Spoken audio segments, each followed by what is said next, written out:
Looking at our world from a theological perspective. This is the Theology Central Podcast, making theology central. Good morning, everyone. It is Saturday, July the 16th, 2022. It is currently 11:20 a.m. Central Time, and I'm coming to you live from Abilene, Texas. And I have here in my hands something hot off the press. Okay, in reality, it's on my iPad, so it's not actually in my hand. I didn't actually print it out. I want to print it out because in some ways, doesn't it sound more cool for me to have like paper in my hand? Doesn't that? But I guess just throw the paper away. I have it right hot off the presses. It was published just a few hours ago, maybe not even a few hours, maybe just about an hour ago. I have it here, and we've got to talk about it. Because this, I think, is an important topic that will definitely lead to lots of disagreement, but that's nothing new here, right? I mean, lots of things I say people disagree with, so I won't be shocked by your disagreement, but I will still be interested in hearing your perspective. Even though we will not agree, I'm more than happy to hear your perspective. But I want you to listen to what I'm about to say. I'm going to be looking at this subject from what I believe is a theological and biblical perspective, not a cultural or political perspective. Because I believe the problem that the church has right now and has had for too long is we look at things more from a ideological, cultural, or political perspective, and we have abandoned the biblical and theological one. Now, Christians will disagree with me, but I believe that has been the problem, is the problem, and will be the problem moving forward. And I constantly turn on this microphone to speak against that. But here is the question that we're going to it's going to be the basis for our discussion. How should the church, how should Christianity deal with a world that hates Christianity, that despises Christians, and that is moving away from a Christian worldview at a rapid pace? How should Christians deal with a world that hates Christianity, hates Christians, and moving away from a Christian worldview at a rapid pace? What should our approach be to that culture? How should we engage it? What should be our ideology, our philosophy, our methodology? What should be our approach? Now, throughout history, Christians have taken many different approaches when it comes to a hostile culture. There have been all kinds of different approaches. I disagree with most of them, not only in church history, but in the present. But we have an article here that asks this question, right? Again, published maybe just about an hour ago, maybe 2 hours ago. Here we go. Are Southern Baptists ready for a world that despises Christians? Are Southern Baptists ready for a world that despises Christians? Now, this is going to focus in more from looking at it from, I guess, in light of the Southern Baptist Convention, but we could ask this in a broader way, but we'll at least allow the article to look at it from the perspective of the Southern Baptists. Are the Southern Baptists, are you as a Christian, is your church ready for a world that despises Christians? And now you may say, yeah, I'm ready. Bring it on. Let's fight. No. Are you ready? I'm going to ask the question this way. Are Southern Baptists ready for a world that despises Christian? And when I say, are they ready with a biblical theological response, or are they ready with a fleshly, political, cultural response? Are you ready for a world that despises Christians? What are you ready with? What are you ready with? What do you have ready to go? Conspiracy theories? Craziness? Or do you have Bible, doctrine, theology? I want you to really ask yourself that question. I want you to consider your church. I want you to look at your church and go, if we end up in a world that's full-blown hatred of Christianity, despises Christians, is my church actually ready for that? And what can you do to help them get ready? Well, let's see what this article has to say. This article begins by referencing a different article, okay? And the article that they're referencing was written in February 2022, I believe. The name of the author of the original article is Aaron Renn, R-E-N-N. Aaron Renn's penetrating analysis of American evangelicalism in his First Things article triggered much thought. Now, if I could take you to this, but it's firstthings.com, firstthings.com, and it's the name of the original article that was written in February 2022. I thought this is when it was written, is The Three Worlds of Evangelicalism. The Three Worlds of Evangelicalism. The Three Worlds of Evangelicalism. I would definitely challenge you to look for that article, The Three Worlds of Evangelicalism by Aaron Renn, R-E-N-N. It was published in February 2022 at firstthings.com. Find that article, all right? We may circle back to that article in some future broadcast. I don't know if this may turn... I always get worried, but this could turn into some series of broadcast or podcast episodes, live broadcasts. But if it needs to do that, then I'm willing to do it because I think this is a very important subject, especially as the church continues to move forward. I constantly say that as the church and as pastors and as Christian podcasters, we have to be, we're the ones who should be looking, going, where is the church headed? Where is the church headed? So that we can warn, that we can direct, that we can try to prepare, that we can try to equip. And I think that maybe The Three Worlds of Evangelicalism by Aaron M. Renn would be an article that you would want to have so that you can start looking at it, right? So what we're getting ready to read was motivated, influenced by this original article, all right? Okay, I'm going to close that, and I'm going to go back. So, Aaron Renn's penetrating analysis of American evangelicalism and his First Things article triggered much thought. So this author is saying that article triggered much thought. As a respected writer and thinker, Renn uses the framework of three worlds: positive, neutral, negative, with evangelicals swimming against a relentless secular rip current. So Renn took this idea of three different worlds. Here are the three different worlds: a positive world, a neutral world, and a negative. And this is positive towards Christianity, neutral towards Christianity, and negative towards Christianity. So let's take evangelicalism at large, place them in those three different worlds: a world that is positive to Christianity, a world that's neutral to Christianity, and a world that is negative to Christianity. And how does that evangelical world react in all three of those specific worlds or specific situations? And that no matter what, Christians constantly find themselves, or evangelicals, swimming against a relentless secular rip current. Now, I would question if the culture if we see culture as a relentless secular rip current, if we look at the culture and like, that's a secular rip current right there, what do you think the Christian's response to that rip current should be? Some want to fight it. I tend to take a different view. We've got to fight the secular rip current. We've got to stand against it. We've got to fight it. We'll see if my perspective comes out in all of this, but that's really kind of the question.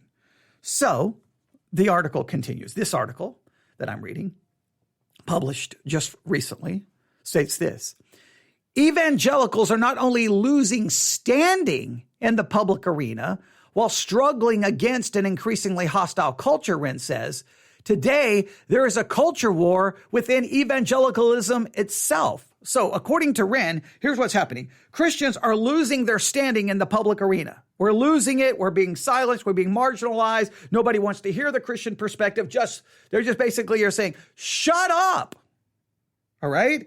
But not only that, Christianity is struggling against a hostile culture. So nobody wants to hear us. We're supposedly struggling against a hostile culture. Again, I would ask, is that really what we're called to do? But, all right, stay with me. But that there is now a culture war within evangelicalism itself. So Christians are losing their standing. They're fighting culture, and we're fighting amongst each other. So Christianity is going through it's in a major mess right now, which I've been saying forever. They go on to say, I would like to apply, this article says, I would like to apply Wren's diagnosis. So he takes what Wren did in his article, The Three Worlds, and in this case, this article is going to diagnose the Southern Baptist Convention with using Wren's diagnosis. So he's going to take Wren's diagnosis and he's going to look to the Southern Baptist Convention. Wren points to three worlds or moments in time that form Christians' views and attitudes. So he's going to take Wren's kind of breakdown. He's going to apply it to the Southern Baptist Convention. All right. Now I'm going to look at it from the Southern Baptist Convention, but I will probably broaden it out to just individual Christians and Christianity at large. All right. So we may have to do a lot of work on trying to unpack all of this, but at least we can get started on this Saturday morning. All right. July the 16th. Let's spend some time really thinking about this. So you got your thinking caps on, notebooks open, pencil in hand. Let's work on this. Are you ready? All right. So the first world that we're going to consider, and we're going to put the Southern Baptist in that world, but you can just put Christianity in this world as it is, however you want to describe it. We have Christianity living in a positive world, a world that is positive to Christianity. And this is pre-1994. So if you were a Christian prior to 1994, you found yourself living your Christian life in a world that was pretty much positive towards Christianity. Doesn't mean that there wasn't sin or evil in the world, but at large, this is how it describes it. Society at large retains a mostly positive view of Christianity. Before 1994, the world had a pretty much a positive view of Christians. To be known as good, church-going man remains part of being an upstanding citizen. It was like, well, that family goes to church. He goes to church. It was viewed as a positive thing, not a negative thing, prior to 1994. Now, I became a Christian not super long before 1994, but it was like late 80s when I became a Christian. So I had a brief period of living in this world that was mostly positive towards Christianity for the most part. All right. Publicly being a Christian is a status enhancer before 1994.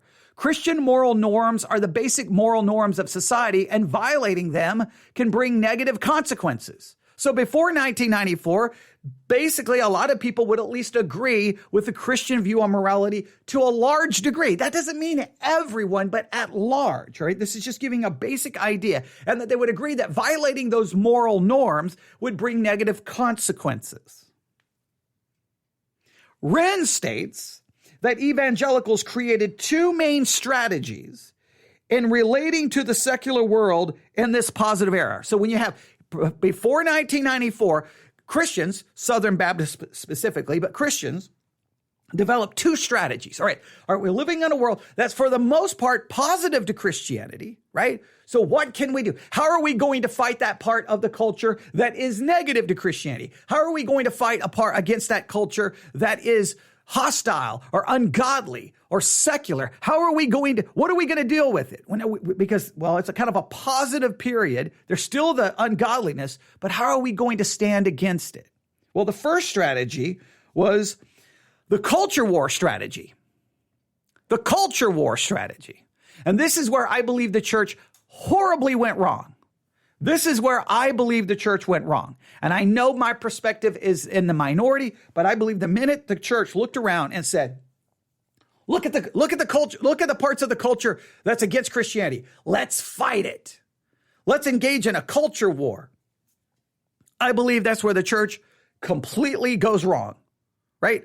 Like if I'm following a church history timeline. Now, I believe these things have happened prior to where they're getting ready to look to, but they're going to look to a specific moment in history that I've talked about in a number of podcast episodes, right? So we're in a positive world pre-1994.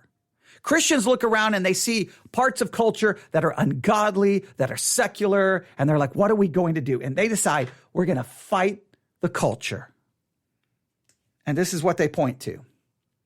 Jerry Falwell's moral majority and the so-called New Right movement in the 1970s. And a part as a response to the sexual revolution and the moral deterioration of the country.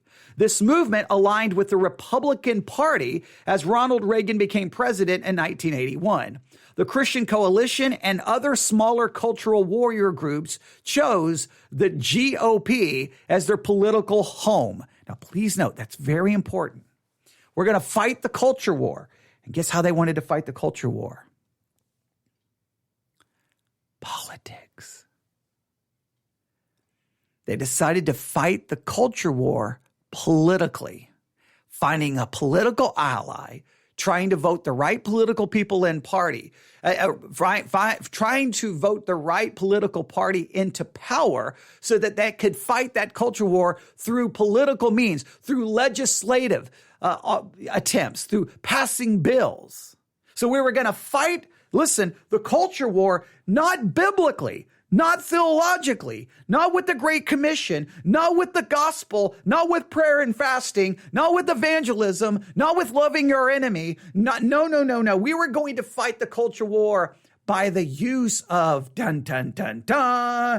politics. Oh, and Christians like this time, they wanted to boycott things. They wanted to censor things. They wanted MTV removed from cable systems. They wanted this. They wanted warning labels put on CDs. They wanted to ban this. When the Last Temptation of Christ came to movie theaters, they were going to surround it and boycott it and protest. And it was just this cultural engagement, fighting it in an activist kind of way, kind of a cancel culture approach. We were going to cancel it. We were going to force the culture to live like us. And I completely 1000% reject that approach and cannot believe Christians ever fell for it. We abandon the spiritual to engage in the fleshly. We threw out the gospel for politics. We prostituted ourselves to political party so that we could gain political power, so that we could somehow try to make an ungodly world live like Christians. We were more worried about, morality than we were about conversion. We were more worried about morality than we were the gospel. Now, as a young Christian, I got caught up in this just slightly because I kept thinking, the culture's not going to stand for that. No, we're going to fight the culture. And there was just a brief, but it did not take me long to go, wait. This is, I don't think this is Christianity anymore. Right? So that was the first strategy, culture war via politics. Second strategy. Wren dubs the second strategy during this era seeker sensitive.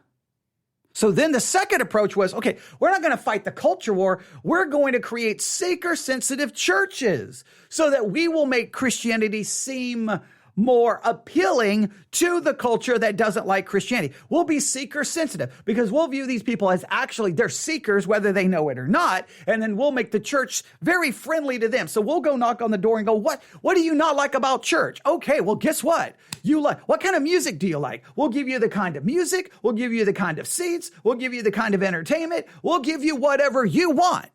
So now this is really weird. You got to see that this is so crazy. So on one hand, the church is like, we're going to make the world live like Christians through political force. On the other hand, the church was like, we're going to act like the world so that they'll like us. What kind of craziness is happening here?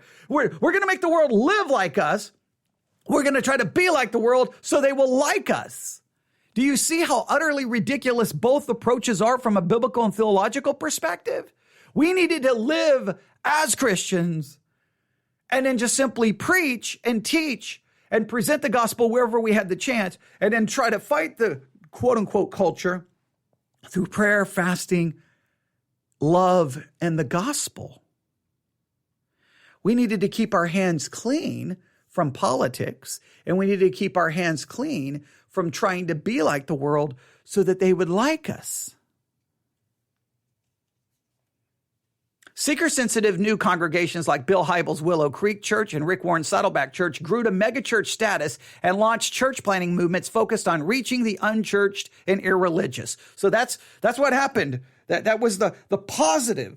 That was the positive time, right? Two strategies emerged. How are we going to deal with the culture? We're going to fight it politically. We're going to fight a culture war, or we're going to try to be like it with seeker-sensitive theology. Look, both attempts tried, and did it make the world like us anymore? The world became more hostile. The world became more non-Christian. Because guess what?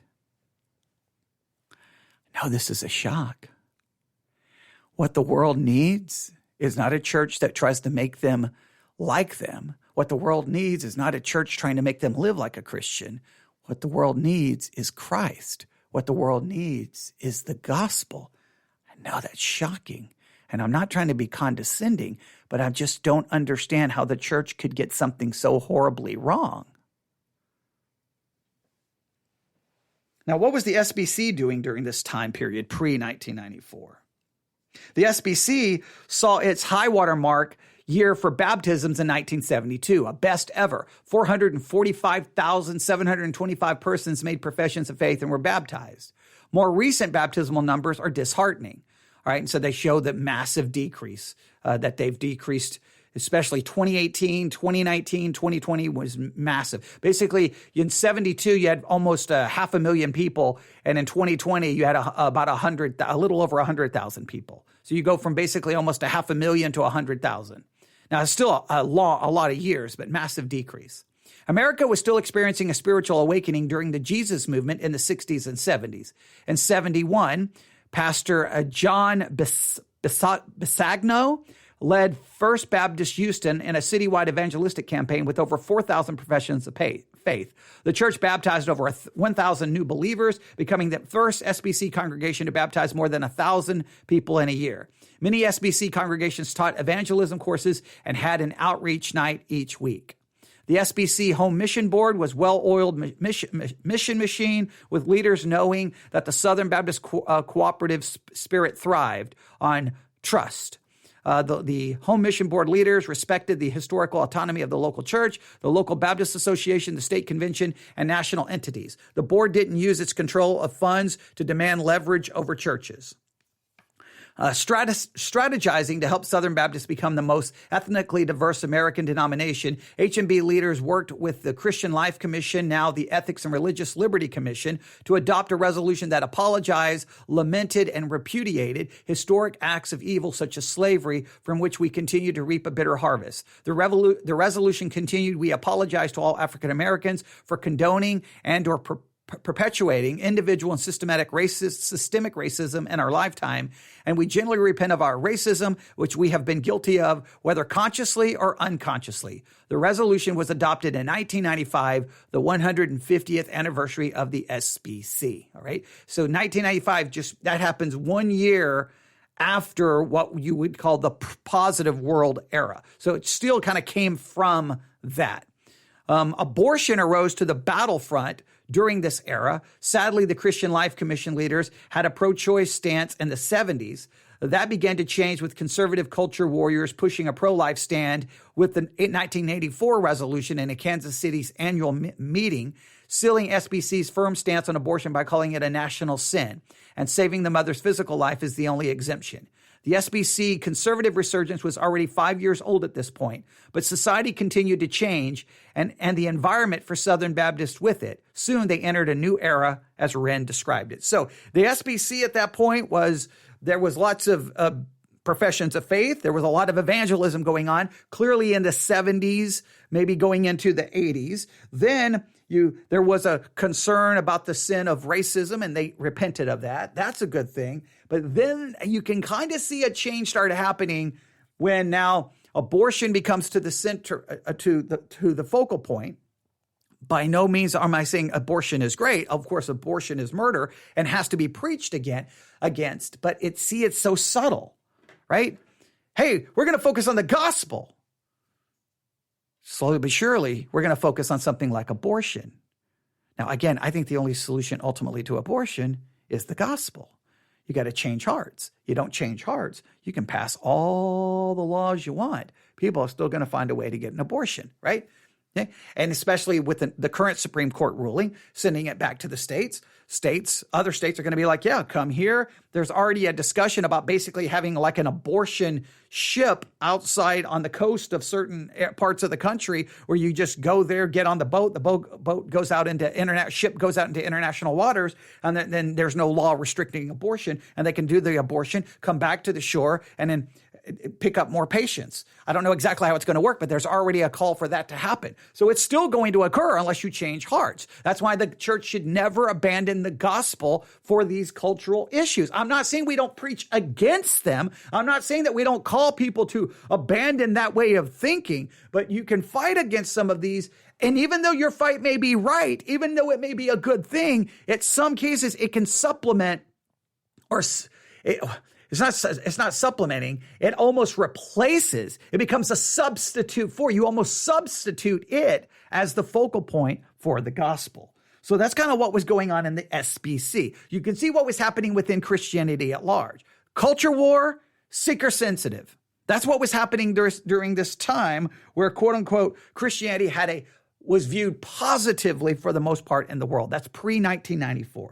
But things are going to change in 1994. Now we step into what's called the neutral world. We go from the positive to now things are becoming neutral. Society is changing, all right?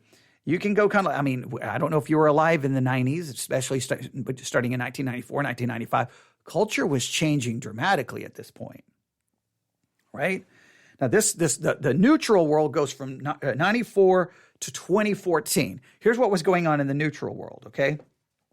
Society takes a more neutral stance towards Christianity. No longer positive. It's more just kind of like take it or leave it. Christianity no longer has a privileged status, but it's not disfavored. It's not that the world hates it. It just now doesn't really, just kind of like whatever. Okay, whatever. The society at large just kind of has a more neutral view of it. All right. Being publicly known as a Christian has neither a positive or negative impact on one's social status. Christianity is a valid option within a pluralistic public square. Christian moral norms and retain some residual effect. So now there's kind of the residue left of Christian morality. So that effect is still there, but it's really kind of seen, well, if it works for you, it works for you. Remember, this becomes very much a major time of relativism, right? You can see this time taking place. So you can see the leftover of Christian morality is still there in society, but the society is becoming very relativistic at this point in time. And it's kind of like, well, Christianity works for you. It doesn't work for me. So it's okay. I'm not going to, it's just going to be neutral. Okay. I don't see it as a good thing, positive thing. Christianity is just one of many roads. It's almost how it could be viewed. All right. But there's still a little leftover of as they use it, the residual. All right. I think I said I don't know how I said it. The residue is left over of Christian morality. I think I'm trying to put two concepts there together, but you get the idea. All right. It's left over. Now, at this time, Christians begin to develop some new strategies. So, Wren offers cultural engagement as evangelistic strategy of reaching secular America in the new era. This cultural engages resisted a combative stance while adopting a positive missional approach in a pluralistic public square. Pastor Tim Keller of Redeemer Presbyterian Church hammered out a well-known cultural engagement strategy using apologetics with a friendly tone and tenor. Wren doubts this strategy will work today because the negative world is a hostile environment and takes no prisoners. Tough choices are increasingly before us. Offense is unavoidable and sides will need to be taken on very important issues. So basically, this was kind of like cultural engagement. We're going to engage the culture, but in a kind of a more positive and friendly way. We're not going to be hostile, but so this was kind of a more cultural engagement, apologetics, that kind of approach, right? And so that kind of became started making its presence known in 1995, moving up to 2014. Kind of a cultural engagement it's a missional approach with a more positive kind of friendly tone. But you're using apologetics, but a much more like, let's discuss this intellectually. Let's discuss this academically. Let's discuss this apologetically, but let's do so in a kind of a engaging way, not necessarily in a hostile way. And that idea of missional approach, you probably heard a lot of that in the mid-1990s. James R. Wood engages that Keller's approach of being winsome and a culture that is transitioning to hostile creates self-doubt as evangelicals continue to face pushback and attacks. He says, if winsome is met with hostility, it's easy to wonder, are we in the wrong? Thus, the slide towards secular cultural's reasoning is Greece. So some people said this had a negative impact. You can look at it from whatever way you want to look at it, all right? So what was the SBC doing during this neutral time period? The SBC started strong in the neutral world. It chalked up 1,781 church plants and new affiliations, but momentum was diminishing, all right? So they were doing all kinds of church plants, but it was starting to slowly begin to slow down. Conservative pastors like Jim Henry, Jack Graham, Bobby Welch, Johnny Hunt were some of the SBC presidents in that era. Fred Luter became the first African-American pastor elected to the SBC president in 2012, and the celebration in the convention hall was exuberant. However, the world at large offered reasons for anxiety. In Wren's terms, a new environment now prevailed. All right, so not much happens in that kind of neutral period, right? I think you can, I will argue, and now I know these people have studied it more than I have, but I was a Christian during that period, right? I was a Christian. Remember, I was a Christian. I became a Christian in the positive period prior to 1994. I was a Christian during the neutral time period, 1994 to 2014. I lived through all of that, right? I was going to Bible college and Bible institutes and seminaries during that time. I was going to become a pastor during that time. I was teaching, Sunday school classes. I was preaching. I was doing all kinds of things during that time. I think that we still had, those two previous strategies were still going on, right? Because as you move forward, the seeker sensitive becomes even more. You had the seeker sensitive, the emergent church, you had a lot of things happening during that period of time. You had a lot happening. So I will say you had this. During the neutral period, you still had the culture warriors. Culture was still trying to be fought. That did not stop. I mean, in the neutral world, the culture wars were fighting and were still happening.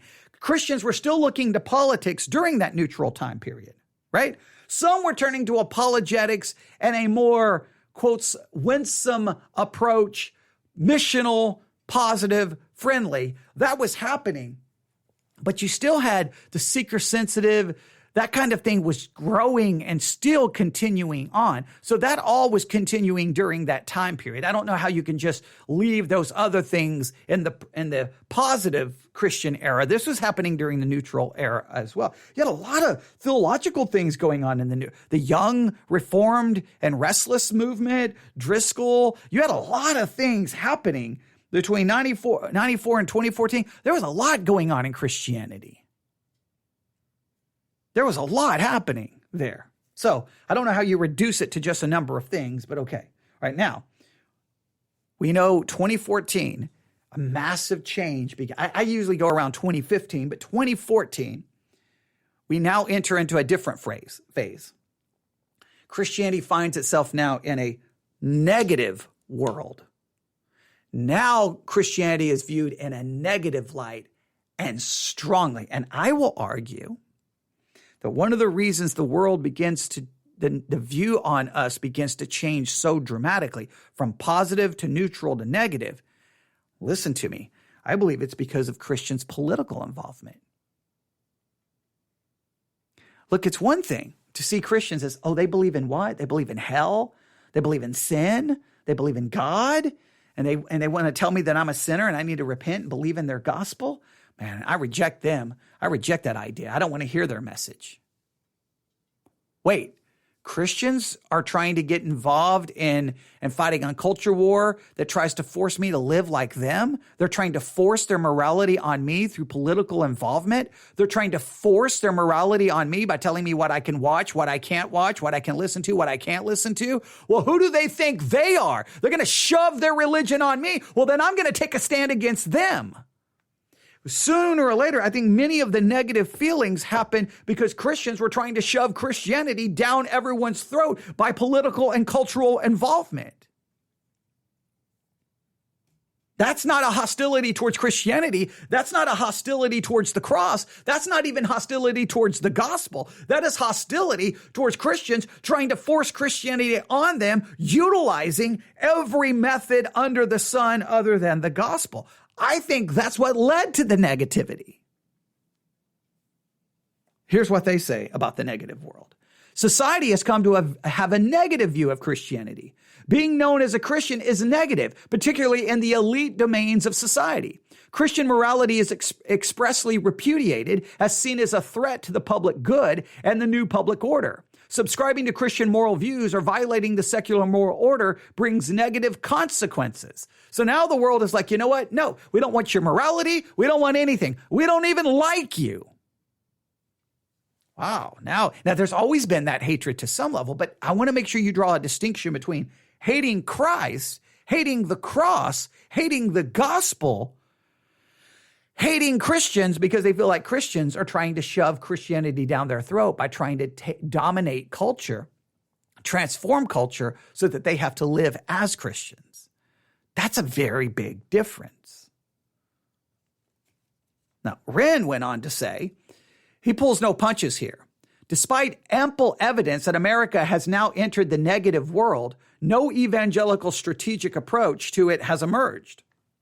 American evangelicals are still living in the lost positive and neutral worlds. Wren indicates that they're in a denial of reality, unwilling to accept our status among secular society. Now, this is where I have a problem here. Okay, so what he claims, Wren claims, is like, no, Christians are still living in the idea that Christianity has a positive feel, or they're still living in the positive world or the neutral world. It's like Christians are way behind and don't realize we've entered into a negative world. So therefore, there's not been a strategy. So in other words, Christianity doesn't have a strategy.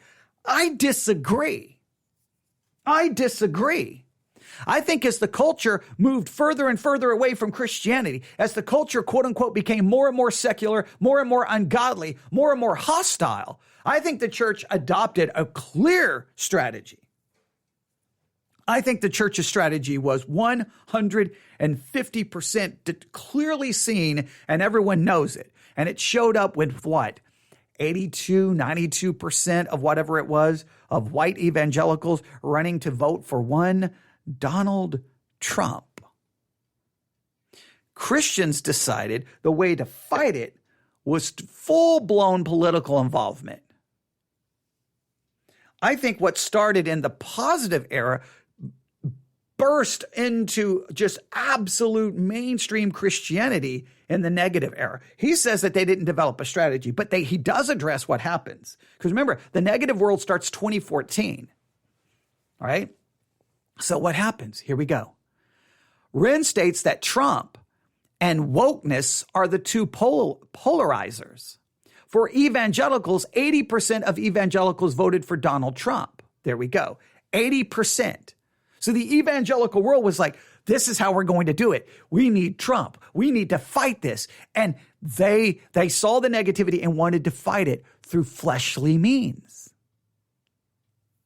That is what, to me, is what happened. Let's see where he goes with this. So he says there were two polarizers, wokeness, quote unquote, and Trump. The evangelicals took the side of Trump versus wokeness, right? They voted for Donald Trump, but a much smaller share of the elite evangelical leadership class became the religious equivalent of the Never Trump movement. So a very small group of the religious elite, as they say, become the Never Trumpers. So now, but guess what happens? When you become the Never Trumper, or you become a Trumper, you're fighting a culture war within evangelicalism, but on political grounds, not biblical and gospel grounds. So the church becomes so focused on this political involvement that now everyone's fighting it either for the Trump movement or against it. So now the church has completely abandoned, and for the most part, biblical and theological approach. Let's see what they say happens here. Russell Moore became the most well-known never-Trumper in the SBC, with similar fallout in the evangelical world, resulting in an elite-based split similar to the roiling of the Republican Party. Wren speaks of cultural warriors becoming fiercely hostile towards evangelical establishment elites, perceiving them to be the cause for theological drift while declaring their own culture war against other evangelicals rather than the secular world. So in some cases, it almost within Christianity, the culture war, instead of focusing on the world, right now, this is very important. So earlier on, this is very important. If we go to the positive world, right? Before 1994, the culture war was fighting those outside the church. But something weird happens after 2014, especially with Trump. Now the culture war comes inside the church, right? So the culture war, now the world's hating us.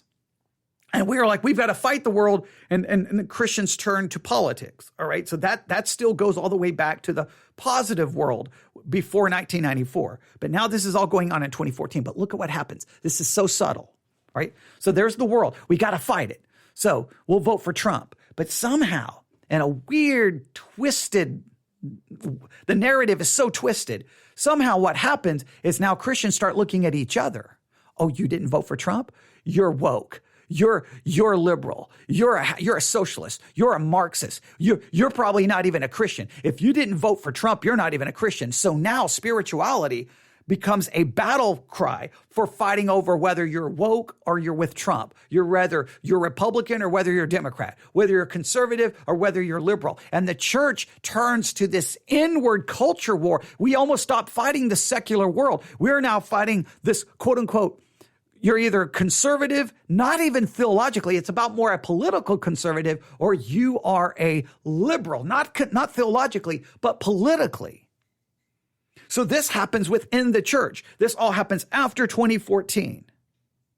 And then the church begins to deteriorate and tear each other apart, not on theological grounds, but on this cultural, political Trump versus wokeness thing. So the church becomes preoccupied with, we got to fight critical race theory. Critical race theory is going to destroy the church. Critical race theory. And critical race theory becomes the new boogeyman. Wokeness becomes the new boogeyman within the church.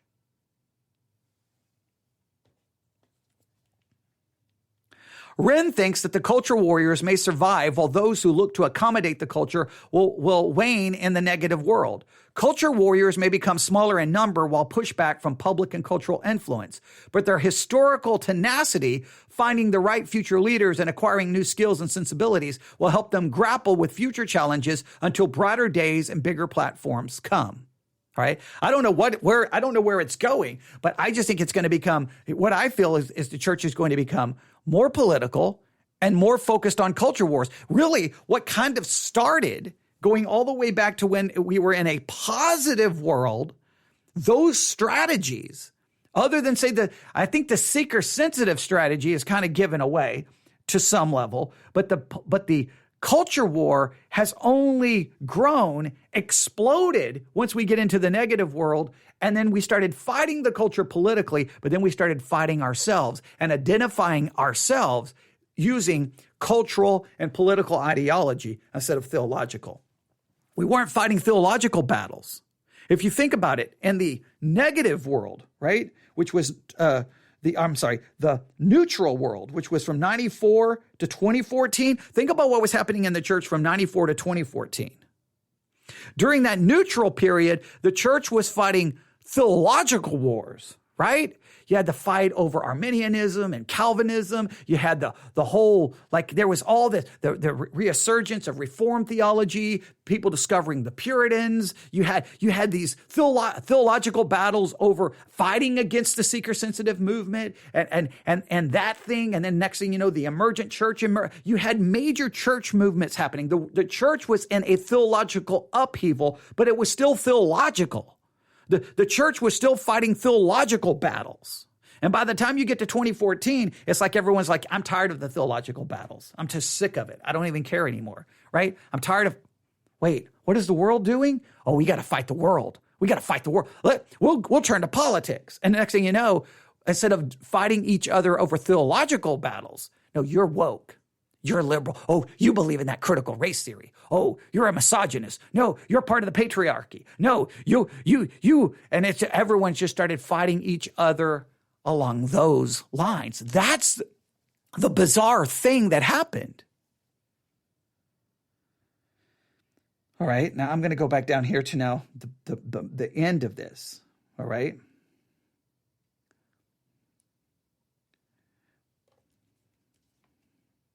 Now, the SBC in the negative world, now we're going to go back to the SBC. The SBC establishment elites had already lost all, the SBC establishment elites have already lost all our Lifeway bookstores. They've been greatly reduced. Our international and national American missionary forces have been reduced. Gone forever are the beautifully family-oriented Glorietta and Ridgecrest conference centers.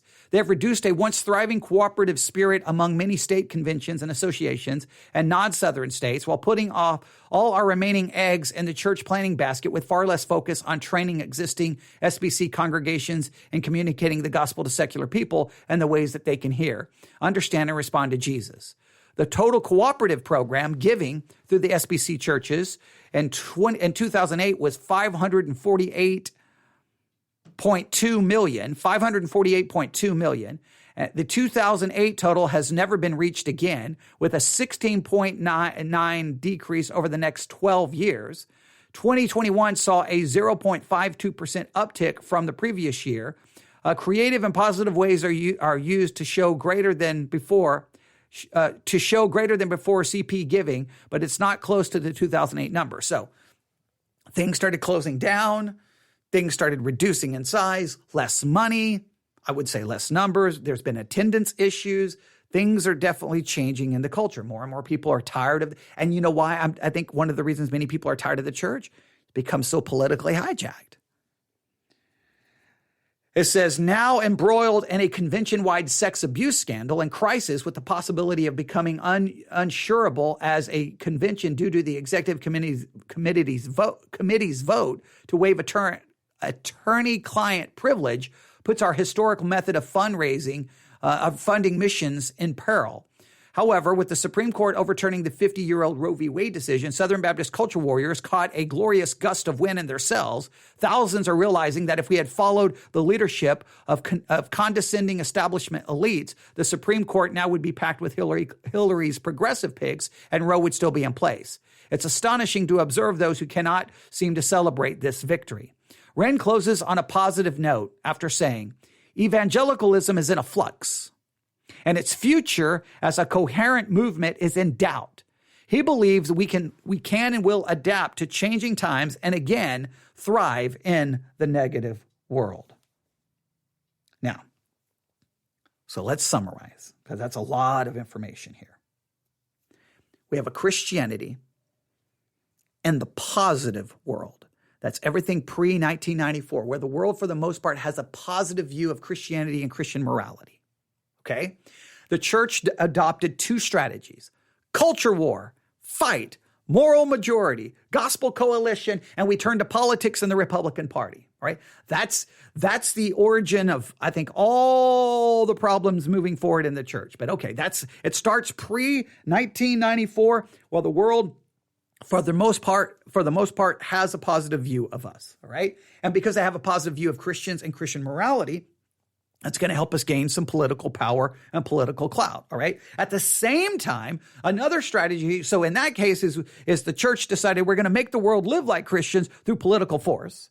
And then at the same time, there was another strategy launched in the church in evangelicalism, which said, you know what? We're going to try to make the world like us by being like them. So we'll create seeker-sensitive churches. So we'll try to be like the world so that they will like us. Very weird that this was all going on at the same time, all pre-1994.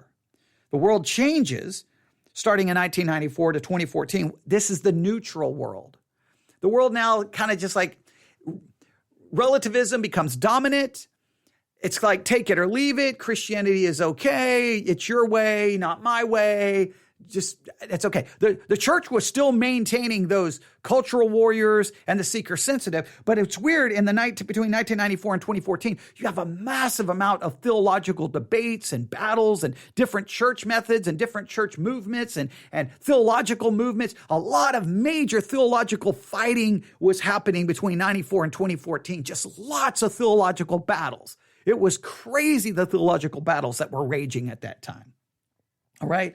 But, and I apologize that I messed this up, that at that time, Christian moral norms retained some residual effect. So there's residue left over of Christian morality at that time. I don't know why I messed the word up the first time, but has a residual effect. It's still there. It's still influencing society to some level. All right. So I'm going to describe 94 to 2014 as a time of major theological controversies, fighting and debating and arguing, all kinds of church movements that were being criticized and people were fighting and no, this is the way. No, this is the way. It was a crazy time from a theological point of view. But as you start getting to the end of that period, it's almost like the church was like, man, I'm tired of theological battles. I'm tired of this. You know, Mars Hill crashed and burned. The young, reformed and restless movement imploded in on itself.